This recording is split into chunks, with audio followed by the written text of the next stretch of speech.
Welcome back. You're watching NSE FinWiz powered by CNBC TV 18 Season 3. I have two very special guests with me, Gaurav Mashruwala and Harshvardhan Rungta. Harsh, I want to talk to you about debt now. Debt is again, should be an important part of, an important component of one's portfolio. And there are multiple ways to do that. When we've spoken about fixed deposits, but another way of adding to your debt portfolio is these new schemes that the government, not new schemes, but like PPF, which is obviously an old essential part. But sometimes people say that I don't want to invest in PPF. I get it in my salary. Part of it has, mandatorily gets cut into that. But otherwise, what about things like PPF, NPS? How important should they be to get to invest in? Well, what is debt? So Gaurav gave you some bit of information as to what is debt in the initial when we started off. So, within the debt space, there are two kinds of products. One that gives you a fixed coupon payment. Your fixed deposit is a fixed coupon payment. You know exactly what you will get after 1 year, after 2 years, or whatever period, because there is an interest rate attached to it. Now there is another kind of investment which does not tell you what exactly will you get, because it's on a floating basis, which is a debt mutual fund, for example, which could be your NPS. In that category does not tell you exactly what you will get. PPF tells you exactly what you will get, right? So there are two kinds of debt investments. Now which one should you take, why you should take is a different question altogether. At one place you know what you will get. In an NPS, the PPF, for example, tells you that I will give you 8.7%. This is the interest rate which is fixed, and this is what you will get for that particular year at least. NPS, on the other hand, is a product which basically is helping you to, at the time of retirement, it helps you get pension. What returns will you get out of it? That depends entirely on the performance of the fund in which you've invested. So you need to have assets in your portfolio matching with your time horizon. So if you have any requirement which is immediate in nature, you need to have debt. If you have something which you can wait for a longer period of time, you need to have equities. In the interim, you can start with a balanced kind of a fund, when you have a portfolio, single fund which balances itself between equity and debt. Yeah. So answering the query whether debt is important in your portfolio, I believe there is no choice. We all have short-term requirements. If you have short-term requirements, you need to invest into debt. For example, I'm having rupees 1 lakh at this point of time. So how should I diversify my fund in 3 options, like mutual fund, equity, and the gold scheme which you shared with us, like e-gold and all? First, I already answered the part of it that we never invest in mutual funds. We invest through mutual fund. So mutual fund is not an asset class. Your investment will be into either equity, direct, or through a mutual fund. It could be into gold, direct, or through mutual fund, or a debt, which is bond, debenture, a few other instruments, either direct or through mutual fund. So we knock mutual fund up. And then we look at that if you have a lakh of rupees today, how would you do it? Decide your goals.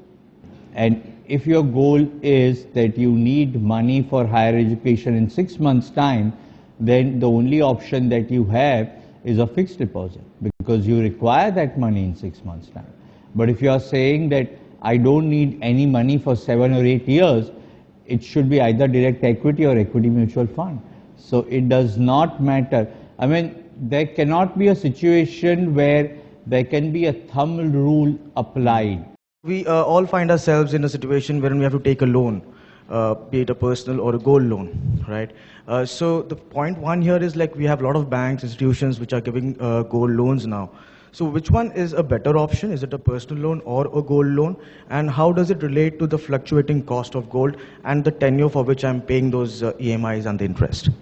Harsh, you want to take that? Yeah, so your question is, if you're in need of a loan, should you go in for a personal loan, or you should take a loan against the gold which you already own?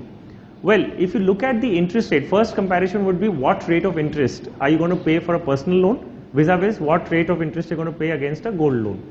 Now, your specific question to gold loan, how does it work?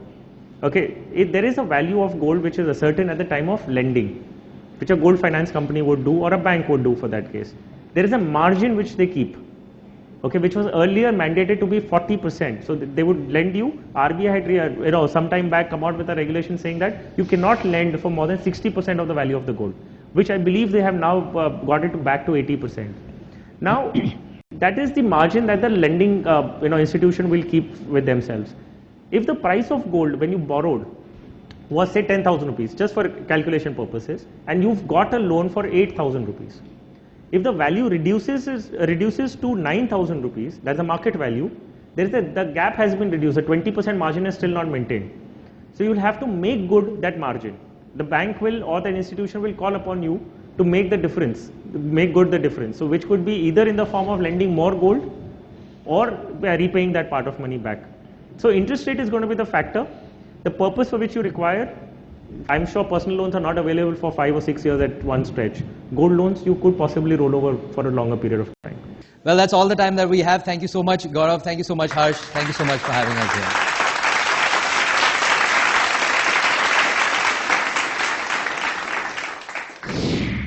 This was a very interactive session. I had the opportunity to actually attend such sessions and gain a little bit of knowledge more about where I was lacking. Though I am not from the finance background, I am a telecom engineer, a telecom professional, you can say. So right now I've joined in digital marketing. So this is something new, something out of the box. So it was a nice experience, I guess. Today's session was very helpful to us. Mr. Gaurav and Mr. Harshvardhan taught us a lot about what exactly stocks are and how we can invest our stocks and how we can take our money in a good direction ahead. Well, that's all on this episode of NSE FinWiz, powered by CNBC TV 18 Season 3. But here's a chance for you to win a cool goodie bag by answering this viewer question. What is the best way to invest in gold for the long term? Buy jewelry. Buy gold coins. Buy e-gold. Don't need to invest in gold. Send in your answers at fwq@network18online.com. The correct answer to last week's viewer question is option A, term plan. Many thanks to all the viewers who sent in their replies. The winners to episode 5's viewer question are Prasad Kulkarni and Neeraj Singh.